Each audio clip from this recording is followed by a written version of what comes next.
박성민 목사의 매일 큐티 묵상입니다. 민수기 9장 15절로 23절입니다.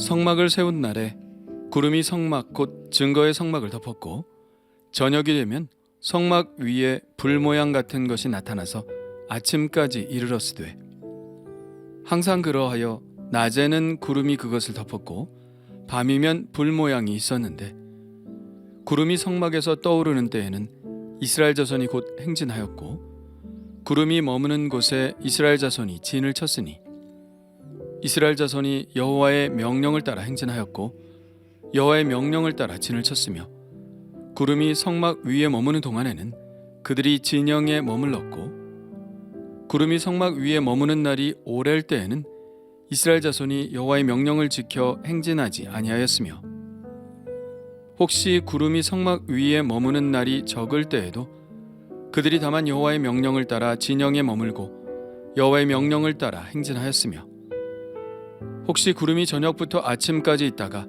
아침에 그 구름이 떠오를 때에는 그들이 행진하였고 구름이 밤낮 있다가 떠오르면 곧 행진하였으며 이틀이든지 한 달이든지 1년이든지 구름이 성막 위에 머물러 있을 동안에는 이스라엘 자손이 진영에 머물고 행진하지 아니하다가 떠오르면 행진하였으니 곧 그들이 여호와의 명령을 따라 진을 치며 여호와의 명령을 따라 행진하고 또 모세를 통하여 이르신 여호와의 명령을 따라 여호와의 직임을 지켰더라.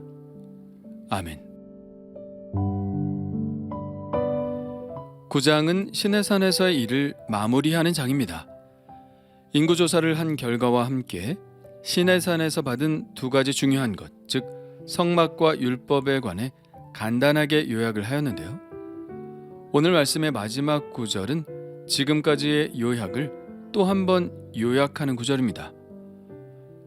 곧 그들이 여호와의 명령을 따라 진을 치며 여호와의 명령을 따라 행진하고 또 모세를 통하여 이르신 여호와의 명령을 따라 여호와의 직임을 지켰더라. 세 번이나 반복하는 구절이 있죠. 여호와의 명령을 따라 라는 말씀입니다. 그들은 출애굽한 지 1년밖에 지나지 않았는데 이 기간은 순종의 훈련이 되기에는 너무나 짧은 기간입니다. 그럼에도 불구하고 그들이 훈련한 것은 오직 이것, 여호와의 명령을 따르는 법이었죠.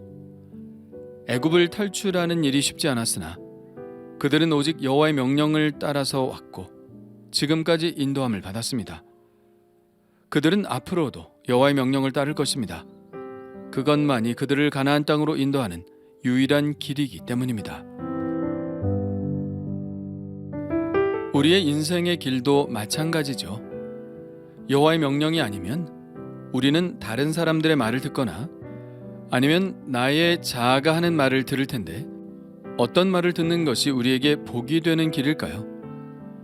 예, 그렇습니다. 여호와의 명령을 따르는 길이 이 광야 같은 불확실성의 세계에서 살아남고 우리의 목표 지점을 향해 나아가는 가장 좋은 길임을 깨닫게 됩니다. 그들이 여호와의 명령을 따른 것이 세 가지가 나오죠. 하나는 여호와의 명령을 따라 진을 친 것입니다. 하나님은 그들에게 진을 어떻게 칠 것인지 명령하셨죠. 요약하자면 성막을 중심으로 그들이 진을 쳤는데 성막 가까이에는 레위인들이 진을 쳤습니다. 레위 지파 중 게르손 종족은 성막 뒤 서쪽에 진을 쳤고 고앗 종족들은 성막 남쪽에 진을 쳤고 무라리 종족은 성막 북쪽에 진을 쳤고 모세와 아론과 그의 자손들은 성막 앞 동쪽에 진을 쳤습니다. 이들의 진은 이스라엘이 함부로 성막에 접근하는 것을 막는 중간 지대인 셈이었던 것이죠. 그리고 레위인들이 진을 친 곳에서 바깥쪽으로 12지파들이 진을 쳤는데요. 동쪽에 진을 친 지파들은 유다, 이사갈, 스불론, 남쪽에 진을 친 지파들은 루벤, 시므온, 갓, 서쪽 그러니까 성막 뒤쪽에 진을 친 지파들은 에브라임과 므낫세 그리고 베냐민 지파, 마지막으로 북쪽에 진을 친 지파들은 단, 아셀, 납달리 지파입니다. 그들이 이렇게 하나님의 명령을 따라 질서정연하게 성막을 중심으로 진을 쳤는데요. 그들이 이렇게 성막을 중심으로 진을 친 것은 우선은 하나님께서 그들 가운데 계시겠다고 말씀하신 것이 이루어진 것이고요. 이스라엘의 입장에서 볼 때는 하나님 중심적인 삶을 살겠다는 그들의 신앙적 결심의 결과인 것입니다. 두 번째, 그들이 여호와의 명령을 따른 것은 여호와의 명령을 따라 행진했다는 것입니다. 이스라엘은 성막을 중심으로 진을 쳤을 뿐 아니라 그들이 진영을 떠나 다른 곳으로 이동할 때도 하나님의 명령을 따라 성막을 중심으로 이동했습니다. 그들이 어떻게 행진을 했는지는 10장에서 시내산을 떠나는 장면에 자세히 기술되어 있으니 그때 묵상해 보는 것이 좋겠습니다. 오늘 말씀에서는 하나님의 명령을 따라 그들이 행한 두 가지 사실, 즉 그들이 여호와의 명령을 따라 진을 친 것과 또 여호와의 명령에 따라 행진한 이 두 가지 사실에 대한 자세한 묘사가 이루어지고 있는데요. 그것은 그들이 철저히 하나님의 명령에 따라 머물렀으며 또 이동했다는 것입니다. 아직은 시내산에 있으니까 이동은 하지 않았겠지만 그들이 광야 40년 동안 어떻게 행했는지에 관해서 미리 예고편처럼 보여주고 있죠. 핵심은 낮에는 성막 위를 구름이 덮었고 밤에는 불 모양이 성막 위에 머물렀는데 광야 40년 동안 항상 그랬다는 것입니다. 그리고 구름이 떠오르지 않고 성막 위에 그대로 머물고 있을 때는 이스라엘 백성들도 그곳에 머물렀고 구름이 떠오를 때는 그들이 자신들의 장막을 거두기 시작했습니다. 구름이 인도하는 대로 순종하여 행진하기 위해서죠. 우리가 즐겨 부르는 찬양의 가사대로 주님이 말씀하시면 멈춰섰고 주님이 또 말씀하시면 나아가는 삶을 살았는데 그것이 바로 광야를 지나는 이스라엘 백성의 삶의 핵심이었죠. 이 구름 기둥과 불 기둥은 성막이 지어질 때부터 나타난 것은 아니었습니다. 출애굽할 때부터 늘 이스라엘과 함께했죠. 구름 기둥과 불 기둥은 단지 이스라엘 진의 그늘을 만들어 준다거나 밤에도 이스라엘의 진을 밝게 만들어 준다거나 하는 그런 기능적인 측면이 아니었습니다. 그것은 하나님의 임재의 상징이었고 언제나 그들과 함께한다는 하나님의 메시지였고 그러니 걱정할 것 없이 당신과 함께 길을 가자는 하나님의 위로였습니다. 지금 우리의 눈에는 불기둥과 구름기둥이 보이지는 않지만 지금은 우리에게 성경 말씀이라는 구름기둥이 있고 또 우리 안에 성령님이라는 불기둥이 있어서 낮에나 밤에나 하나님의 임재하심으로 평화를 누리고 하나님의 인도하심으로 앞으로 나아가게 되는 것이죠. 여전히 하나님은 당신의 백성들과 함께 하심으로 우리는 말씀의 구름기둥과 성령의 불기둥을 붙잡고 살아가는 삶이 되어야 하겠습니다.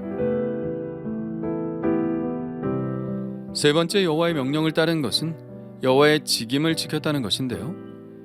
이것은 제사장과 레위인들이 하나님께서 명령하신 직임을 지킴으로 항상 성막에서 하나님을 향한 예배가 드려졌다는 것을 이야기합니다. 우리의 삶은 진을 치고 행진하는 것과 같습니다. 이것이 우리의 인생에게 명령하신 그 명령을 따라 이 세상에 살아가는 우리의 삶을 말하는 것이죠. 우리는 이 세상에서 하나님이 주신 소명에 따라 멈추기도 하고 나아가기도 하며 인생을 살아갑니다. 그러나 그렇게 가나안 땅을 향해 살아가는 삶 속에서도 멈추지 말아야 할 것이 있었죠. 그것은 바로 예배입니다. 예배는 삶의 힘이며 그것을 위해서 하나님과 함께 머무는 시간입니다. 그 시간이 없다면 그들은 머물 힘도 나아갈 힘도 사라졌을 것입니다. 그렇다면 그들이 삶의 힘겨운 행진 속에서도 예배를 멈추지 않을 수 있었던 이유는 무엇일까요? 그것은 늘 예배만을 생각하고 그 예배만을 위해서 직임을 수행한 사람들이 있었기 때문입니다. 삶에 있어서 가장 중요한 것은 예배이기에 하나님께는 그 어떤 환경 속에서도 멈추지 않고 예배를 준비하는 사람들이 필요했습니다. 그들이 바로 레위인들이며 제사장들이었죠. 그들은 아침 저녁으로 하나님께 매일 상번제를 드렸고 절기 때마다 예배를 준비했으며 일반 백성들이 때로는 번제를, 소제를, 화목제를, 속죄제를, 속건제를 드려야 할 때 그 예법에 대해 설명해주고 그들이 하나님 앞에 다시 바로 설 수 있도록 거룩한 예식을 집례했죠. 만일 하나님이 제사장과 레위인들을 이렇게 따로 세우지 않으셨다면 예배는 금방 그쳐졌을 것입니다. 그렇게 되었다면 하나님과의 관계도 그쳐졌을 것이고 이스라엘은 더 이상 하나님의 백성이 아니었을 것입니다. 그러나 늘 드려지는 예배가 있었기에 그들은 하나님의 백성으로 늘 그 자리에 있을 수 있었고 하나님의 복을 받는 자로서 삶에서 승리할 수 있었습니다. 어쩌면 지금까지 시내산에서의 1년여의 시간들이 그들이 광야 40년을 살아가게 하는데 가장 중요한 시기였을지 모릅니다. 광야 40년의 삶과 가나안 땅의 삶을 규정하는 율례들이 이때 모두 정해졌고 그들은 이 하나님의 명령에 따라 살아가면 되었기 때문입니다. 물론 삶에 있어서 그 말씀대로 살아가는 훈련과 연단들이 끊임없이 이어졌고 시행착오도 많았겠지만 이 시내산에서의 1년이 그들의 삶의 지표를 세워준 것이죠. 그렇습니다. 우리 그리스도인의 삶에 있어서 가장 중요한 것은 하나님의 명령을 따라 사는 것입니다. 하나님이 불기둥과 구름기둥이 되셔서 우리로 하여금 가라 하실 때 가고 서라 하실 때 서며 늘 하나님을 배웠고 예배하는 것을 멈추지 않을 때 우리의 광야가 몇 년이 되든 몇십 년이 되든 평탄하고 형통한 길로 가게 될 줄 믿습니다. 오늘도 오직 하나님의 명령을 따라 살아가는 순종의 삶이 되기를 간절히 원해봅니다. 주님 감사합니다. 오늘도 저희는 광야의 길을 걸어갑니다. 그러나 하나님이 비춰주시는 말씀의 빛이 있기에 안심하며 이 길을 걸어갑니다.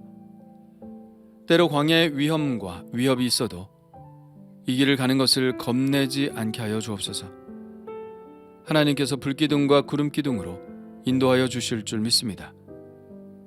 그 불기둥과 기름기둥에 따라 순종할 수 있도록 나를 붙들어 주옵소서. 하나님의 말씀에 또한 성령의 말씀에 민감하게 하여 주시고 주의 명령대로만 걷게 하여 주옵소서. 예수님의 이름으로 기도합니다. 아멘.